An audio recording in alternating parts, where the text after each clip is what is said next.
ہندوستان میں الحمدللہ جب جب ضرورت پیش آئی تو اللہ نے اپنے بندوں کا انتخاب کیا، اور ایک جب نالائق مردود پیدا ہوا اس نے گستاخیاں کی تو قسم خدا کی اس کا منہ توڑ جواب دینے کے لیے اس کے تابوت میں آخری کیل اللہ نے جس بندے کا انتخاب کیا دنیا سے مفتی سلمان اطہری کہتی ہے زندہ آباد حضرت علامہ مفتی سلمان اطہری صاحب قبلہ، حضرت علامہ مفتی سلمان اطہری صاحب قبلہ، نعرہ تکبیر، نعرہ رسالت۔ آپ حضرات ادب اور احترام کے ساتھ میں بیٹھ جائیں۔ خطیب ہندوستان، ناشر مسلک اعلی حضرت، محافظ ناموس رسالت حضرت علامہ مفتی سلمان اطہری صاحب قبلہ کے خطاب کو سنیں۔ ادب اور احترام کے ساتھ میں، اطمینان و سکون کے ساتھ میں آپ حضرات بیٹھ جائیں۔ الصلاة والسلام على رسوله سید الانس والجان وعلى آلہ واصحابہ ذوی الخیر والاحسان، اما بعد فاعوذ باللہ من الشیطان الرجیم، بسم اللہ الرحمن الرحیم۔ انما ولیکم اللہ ورسولہ والذین آمنوا الذین یقیمون الصلاة ویؤتون الزکاة وہم راکعون۔ خصوصاً بنگال، بہار، جھارکھنڈ کے جلسوں کو میں نے دیکھا ہے، رات کے 2 بجے اور 2:30 بجے بھی شباب کا وقت نظر آتا ہے۔ یہ جلسے رات کی ٹھنڈیوں میں جو میدان کو کچا کچ بھرے ہوئے ہوتے ہیں، وہ 100-200 روپے کی نوٹ کے لیے نہیں آتے، بلکہ صرف میرے مصطفیٰ کی عظمت سننے کے لیے آتے۔ زندہ باد، زندہ باد، ماشاءاللہ۔ اور جب تک یہ جذبہ تمہارا سلامت رہے، دنیا کی کوئی طاقت تمہیں خرید نہیں سکے گی۔ بہت اچھا، سبحان۔ میں جلسوں میں جانے کے بعد اس بات کو کہنے کا قائل نہیں ہوں کہ میری طبیعت ناساز ہے، علیل ہے، فلاں ہے، کبھی ہم یہ چیز نہیں کہتے۔ آج سوئے اتفاق کے سفر میں کچھ حالات ناسازگار ہوئے ضرور، لیکن جس مقصد کے تحت میں یہاں آیا ہوں وہ مقصد مجھے ووٹ لینے کا نہیں ہے، نہ ہی کسی کے کیمپینین کے لیے آیا، نہ ہی کسی کے الیکشن میں حصہ لینے آیا، کیا کہنے، زندہ۔ بلکہ ہمارا جو مقصد ہے وہ صرف اتنا ہے، مجھے پتا ہے بیمار ہوا تو بھی کیا ہونا ہے، کیونکہ میرا تو ماننا یہ ہے یا رسول اللہ تیرے عشق کی بدولت مجھے زندگی ملی ہے، یا رسول اللہ تیرے عشق کی بدولت مجھے زندگی ملی ہے، میری بات بن گئی ہے تیری بات کرتے کرتے، میری بات بن گئی ہے تیری بات کرتے کرتے، ورنہ دنیا کیا پہچانتی۔ اس رسول محترم کی بات کرتے جاؤ، ہر قلب میں راج کرتے جاؤ۔ پھر اب زندگی کا ایک مقصد یہ بھی ہم نے بنا لیا ہے جو زندگانی باقی یہ ارادہ کر لیا ہے، یا رسول اللہ ہے جو زندگانی باقی یہ ارادہ کر لیا ہے، تیرے منکروں سے آقا میں مروں گا لڑتے لڑتے، تیرے منکروں سے آقا میں مروں گا لڑتے لڑتے۔ عزیزان گرامی وقار، ہم نے سنا ہے گناہوں کی لذت کئی جوانوں کو بوڑھا کر دیتی ہے، گناہوں کی عادت کئی جوانوں کو بوڑھا کر دیتی ہے، لیکن حضور پاک کا عشق اور ان کی محبت کئی بوڑھوں کو جوان کر دیتی ہے۔ سبحان اللہ۔ اللہ کریم وہی عشق کی دولت، وہی محبت ہم سب کو عطا فرمائے، آمین۔ اس لیے کہ ہم نے دیکھا ہے گناہوں کے اڈوں پر راج کرنے والے 25 سالہ 30 سالہ جوان یا 35 سال کے نوجوان ریٹائرڈ ہوتے ہوئے نظر آئے، ان کا جسم بھی اور روح بھی کھوکھلی ہوتی نظر آئی، لیکن عشق مصطفیٰ میں جینے والا 75 سالہ بوڑھا بھی ہزاروں آنکھوں کی ٹھنڈک بنتا ہوا بھی نظر آیا۔ بہت خوب، زندہ آباد۔ ہم نے اپنی آنکھوں سے دیکھا ہے 25-30 سال کے جوان میں وہ خوبصورتی نہیں تھی جو 75 سال کے تاج الشریعہ میں۔ ہائے نعرہ تکبیر، بستی بستی کریا کریا، بستی بستی کریا کریا، بستی بستی کریا کریا، شریعت یہ اس لیے کہ جو خوبصورتی میرے مصطفیٰ کے قدموں سے چھن کر آتی ہے وہ ہر زمانے مزید بڑھتی ہی چلی جاتی ہے، اس میں بڑھاپا نہیں۔ اسی لیے بچپن سے ہم سنتے آ رہے ہیں محمد کے غلاموں میں بڑھاپا آ نہیں سکتا۔ نبی پاک صلی اللہ علیہ وسلم کا غلام ہر گھڑی ہر لمحہ جوان ہی ہوا کرتا ہے۔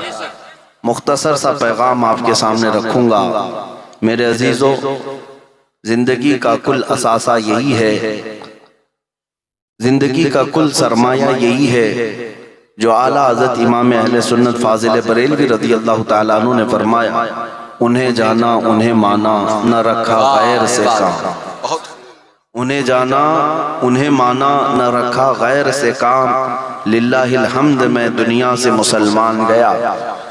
میں نے زندگی میں دیکھا بھی ہے اعلیٰ حضرت کا یہ شعر، اعلیٰ حضرت فاضل بریلوی رحمۃ اللہ علیہ فرمایا کرتے، اپنے دل کا ہے انہی سے آرام، سونپے ہیں سارے انہی کو سب کام، لو لگی ہے کہ اس در کے غلام چارہ درد رضا کرتے ہیں۔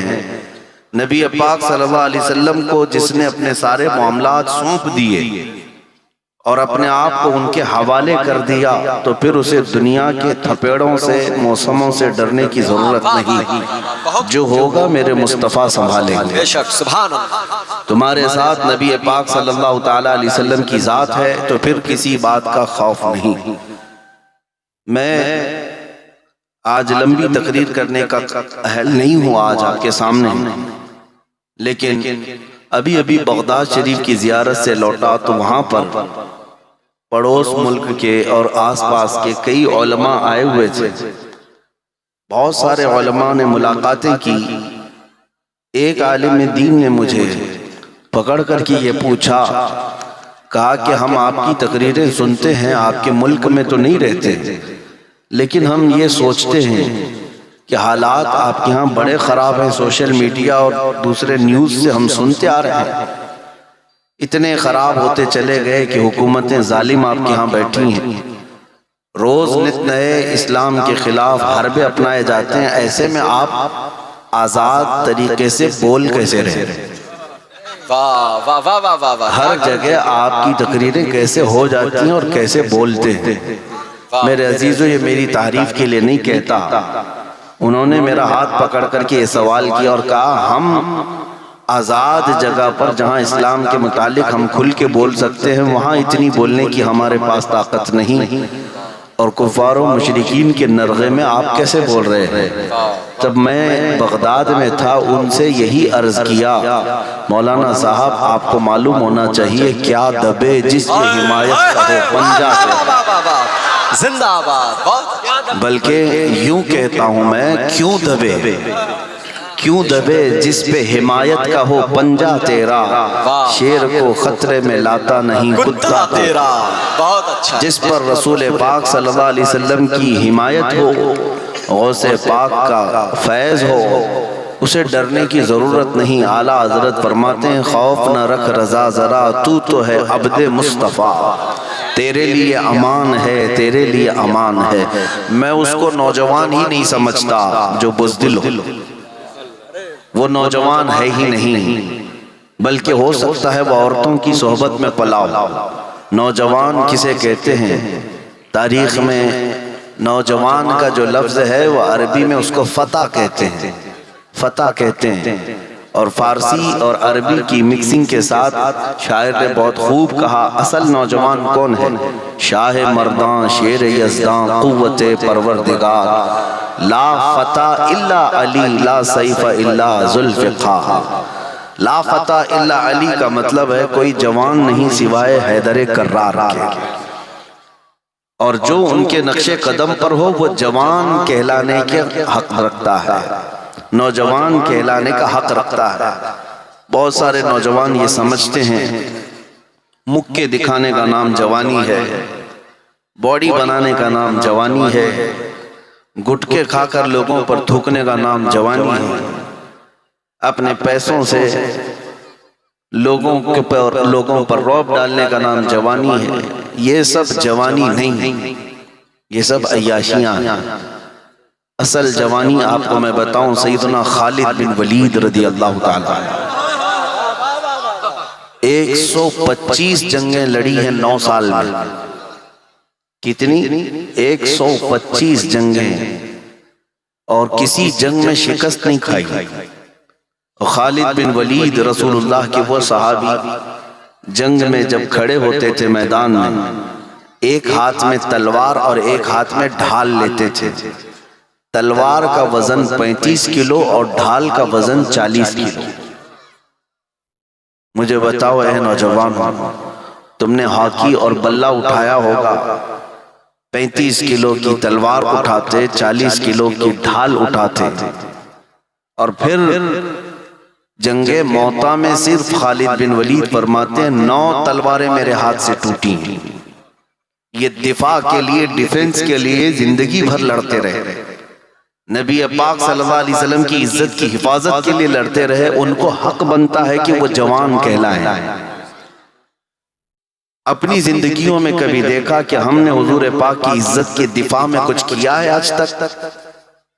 نبی پاک صلی اللہ علیہ وسلم کی شان پر اوچھے حملے ہوتے ہیں، ہم آگے بڑھ کر کے کبھی حضور کی عزت کا دفاع کیے، ڈیفنس کیا؟ اگر کچھ نہیں بھی کر سکتے تو اپنے آپ کو بدل تو ضرور سکتے تھے۔ دنیا نبی پاک صلی اللہ علیہ وسلم کے اخلاق کو مارنے کی اور ختم کرنے کی کوششیں کر رہی ہیں۔ ہمارے نوجوان اٹھ کر کے یہ کیوں نہیں عہد کر لیتے کہ آج کے بعد جئیں گے تو اخلاق مصطفیٰ پہ جئیں گے؟ تمہارے اندر یہ چیز تو ہو ہی سکتی تھی۔ کمیٹیاں بہت بناتے ہو، عرس کمیٹی، چادر کمیٹی، گاگر کمیٹی، سندل کمیٹی، نیاز کمیٹی، کیا کبھی اخلاق رسول کمیٹی بھی بنایا؟ نبی پاک صلی اللہ تعالیٰ علیہ وسلم کے اخلاق کریمانہ، ان کی سنتوں کو زندہ کریں گے ہر شہر میں، ہر گلی میں۔ اور آج ان ظالم کفار و مشرکین کو جواب دینے کا سب سے بہترین کام تم کر سکتے ہو نوجوان، تم کر سکتے ہو۔ ہم اسٹیجوں سے بول رہے ہیں، ہمارے پاس ممبر ہے، ہم بول رہے ہیں، تمہارے پاس اسٹیج نہیں، ممبر نہیں، تم کیسے جواب دو؟ تم کیسے جواب دو؟ تمہارے جواب دینے کا طریقہ یہ ہے کہ یہ خبیث ظالم نبی پاک صلی اللہ علیہ وسلم کے نام سے چڑھتے ہیں، اخلاق سے چڑھتے ہیں، تم ہر گلی کوچے میں اسی طرح بن سنور کر کے نکلو کہ تمہاری داڑھی بھی نظر آئے، تمہاری ٹوپی بھی نظر آئے۔ اگر کوئی چڑھتا ہے تو چڑھے، جلتا ہے تو جلے، اور اسی میں وہ مرے، لیکن تم اس بات پر فخر کیوں نہیں کرتے؟ تمہیں شرم آتی ہے داڑھی رکھنے میں؟ حضور کی سنت ہے، نبی پاک صلی اللہ علیہ وسلم کے اخلاق۔ شرم آتی ہے کہ داڑھی کیسے رکھوں، لوگ کیا بولیں گے، لوگ کیا بولیں گے؟ ارے ان کو ہم نے دیکھا ہے، چوٹی رکھنے میں شرم نہیں آتی، تمہیں داڑھی رکھنے میں کیوں شرم آتی؟ لوگ بالیاں بھی پہن لیے، چوڑیاں بھی پہن لیے، نتھنیاں بھی پہن لیے نوجوان، اور داڑھی رکھنے میں شرم آ گئی۔ اگر نبی پاک صلی اللہ علیہ وسلم کا چہرہ کائنات کا سب سے حسین چہرہ ہے تو اس چہرے کی پیروی کرنا چاہیے یا ایرے غیرے کی پیروی کرنی چاہیے؟